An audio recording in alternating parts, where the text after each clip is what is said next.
اندھے بہرے لوگوں کا حساب کیسے ہوگا؟ جو لوگ بچپن سے ہی نہ سن سکتے ہیں نہ بول سکتے ہیں، ان کو ہم اللہ کے بارے میں اور آخرت کے بارے میں کیسے سمجھائیں، اور آخرت میں ان کے ساتھ معاملہ کیسا ہوگا؟ محمد سہیل دہلی سے۔ جناب محمد سہیل، ہمیں اللہ نے جو لوگ بچپن سے نہ بول سکیں نہ سن سکیں ان کے بارے میں قرآن میں اللہ نے الگ سے نہیں بتایا کہ ان کا یہ ہوگا، لیکن اللہ نے ایک اصول قرآن میں بیان کر دیا ہے کہ وما کننا معذبین حتی نبعث رسولا، ہم کسی کو عذاب اس وقت تک نہیں دیتے جب تک پیغمبر نہ بھیج دیں، چاہے اس قوم میں براہ راست آئیں یا پیغمبر کی تعلیمات آئیں۔ تو پیغمبر کی تعلیمات سے جو آدمی جتنا مستفید ہو سکتا ہے، جتنا سمجھ سکتا ہے، اس پر اسی کی عقل کے حساب سے قیامت کے دن حساب ہوگا۔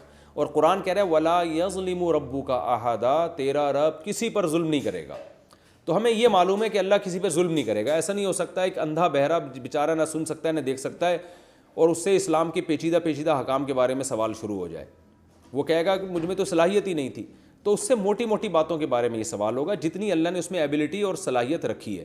جیسے اندھے بہرے جیسے بھی ہوں، دنیا کی کچھ موٹی موٹی چیزیں وہ بھی سمجھتے ہیں اور ان کو سمجھائی بھی جاتی ہیں، تو ایسے ہی آخرت کی بھی کوئی موٹی موٹی چیزیں جتنی ان میں صلاحیت تھی وہ اللہ ان سے پوچھے گا، جو نہیں تھی وہ نہیں پوچھے گا۔ تو اب کتنی کس میں صلاحیت ہے ہم نہیں جانتے، تو لہٰذا ہم نے تو کوشش کرنی ہے ان کو پوری تعلیم دینی ہے، کیونکہ ہم سے ہمارے بارے میں سوال ہوگا کہ تمہارے معاشرے میں اندھے بہرے گونگے لوگ تھے، تم نے ان کے لیے کیا کیا؟ تم تو اندھے نہیں تھے، تم تو بہرے نہیں تھے۔ تو ہم نے ان کو فل مکمل ایجوکیشن دینے کی کوشش کرنی ہے جتنی ان کے اندر صلاحیت ہے، اور ان سے ان کے بارے میں اتنا سوال ہوگا جتنی ان کے اندر صلاحیت ہے۔ تو ہر ایک سے اس کی صلاحیت کے حساب سے سوال ہوگا۔ تو یہ بات بہرحال طے شدہ ہے کہ اللہ تعالیٰ کسی پر ظلم زیادتی نہیں کریں گے۔ گھر پر نماز پڑھنے کا حکم، کیا گھر میں نماز پڑھنا گناہ ہے یا اس میں ثواب کم ملتا ہے؟ ناصر علی لاہور سے۔ ثواب بھی کم ملتا ہے اور جماعت چھوڑنے کا گناہ بھی ہوتا ہے مرد کو۔ تو عام حالات میں مرد پر لازم ہے کہ جب تک شرعی عذر نہ ہو وہ گھر میں نماز پڑھنے کے بجائے مسجد میں نماز پڑھے۔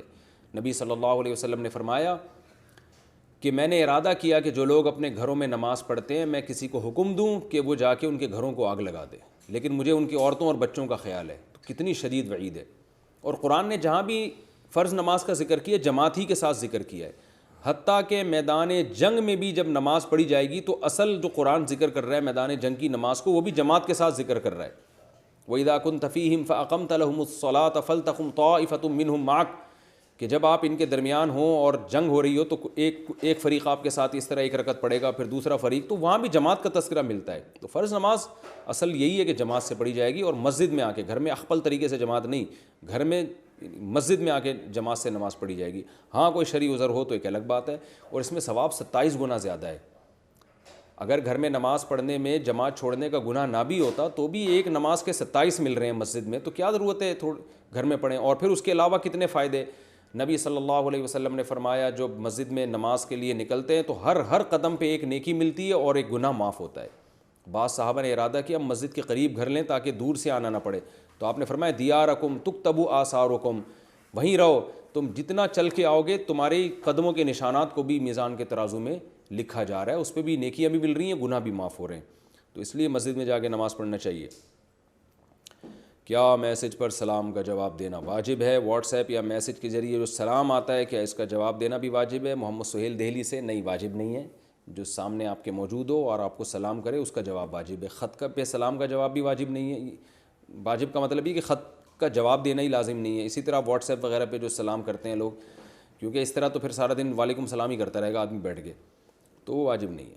ہاں اگر آپ نے اس کو جواب دینا ہے، اس نے کوئی بات پوچھی ہے، تو پھر پہلے اس کے سلام کا جواب دیں، پھر آپ باقی سوال کا جواب دیں۔ خالی السلام علیکم لکھ کے کسی نے بھیج دیا، آپ وعلیکم السلام لکھ کے بھیج رہے ہو، تو یہ تو ان لوگوں کا کام ہے جن کے پاس ٹائم بہت زیادہ ہے۔